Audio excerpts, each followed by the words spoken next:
Kinnah 9 begins where Kinnah 8 ends. At the end of Kinnah 8, we saw God responding to the Mekonaim, responding to Bnei Israel, saying, Yisrael me'es b'drechai lo halachu, the Jews did not follow my path, and thus they were punished. Ending Kinnah Ches with the line, Echas sifarti mirashosai hishlichu, oh how they have thrown my splendor from my head. That line is also the first line of Kinnah 9, the stanza Aleph. In the remainder of the stanza, God continues and explains, when they enthroned an idol in the temple that is corresponded to my throne of glory. Finally, ending that stanza, the Bnei Israel did not follow the words of the prophets who said, if only you would walk in my ways. Thus they were punished.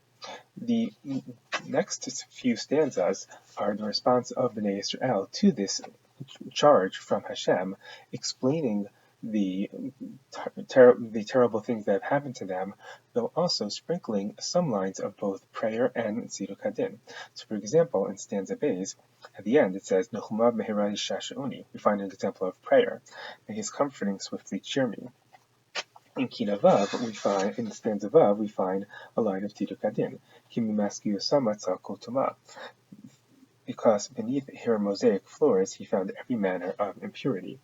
And the end of each one of these stanzas is with another line from Parshas V'chukosai. Again, stanza Aleph ends with Im V'chukosai Tilechu. If Bnei Israel would follow in my laws, all sorts of good things would have happened to them, and in fact those good things are listed at the end of the different stanzas. However, none of this happened because Bnei Israel did not follow in his ways. Moving then to stanza Kaf, we find again Hashem responding. In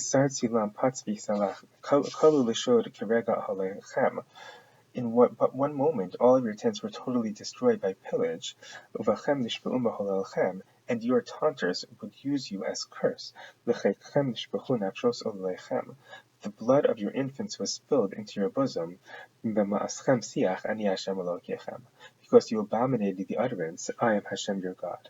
And same in Kinnah Lamed, we find Hashem's response, but here in Kinnah Lamed, we have a change, going from the good that would have happened had Bnei Israel followed the laws of God, to the Tochacha, the continuation of Parashas B'chukosai, which is a list of all the terrible punishments that would occur should Bnei Israel not follow the words of Hashem. And thus, it stands in Lamed ends in V'im lo sishma'u.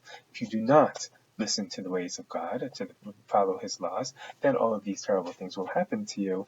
And the next number of stanzas then all end with psuchim from the Tochacha, verses that speak of the terrible tragedies that would occur to Bnei Israel should they not follow the words of God, which in fact they did not.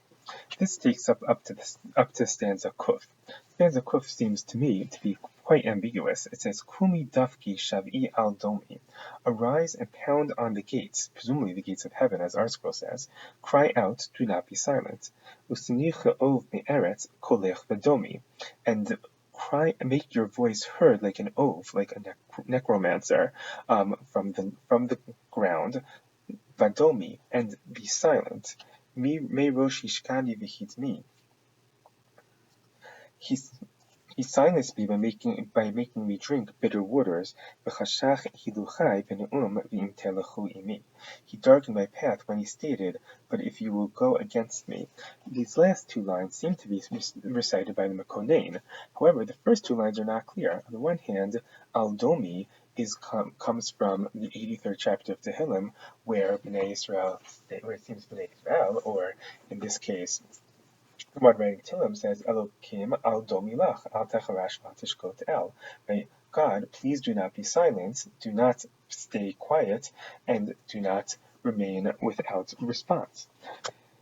However, Kumi Dofki sounds like who should be the one getting up and knocking on the gates of heaven? Presumably that it should be Bnei Israel. So who is saying that? Is it Hashem? Or is it a narrator? Or is it somehow Bnei Israel themselves?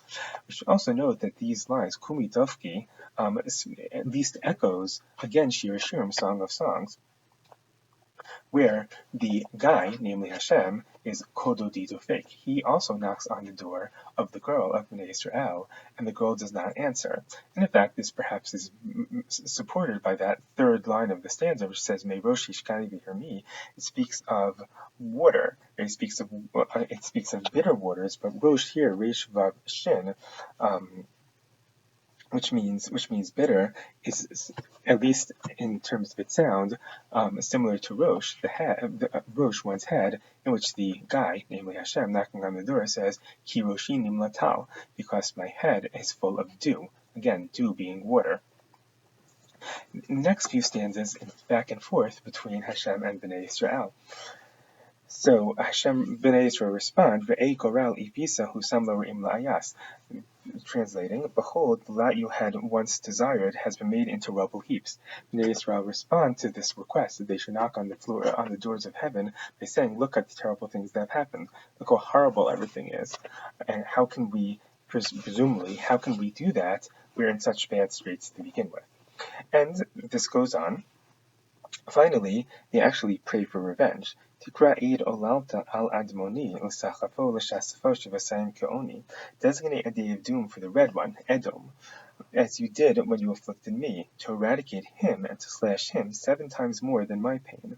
And then this Kinnah ends, Af ani lachol biyokesh shikaron. I have also been trapped in the snare of drunkenness. Arva simcha v'hishbis charon. Only after my joy was confounded by the destruction of the temple did anger subside. But I will sink down to the earth and murmur in my throat, "Oh, how the rose of Sharon sits." Who exactly is reciting this last verse is unclear.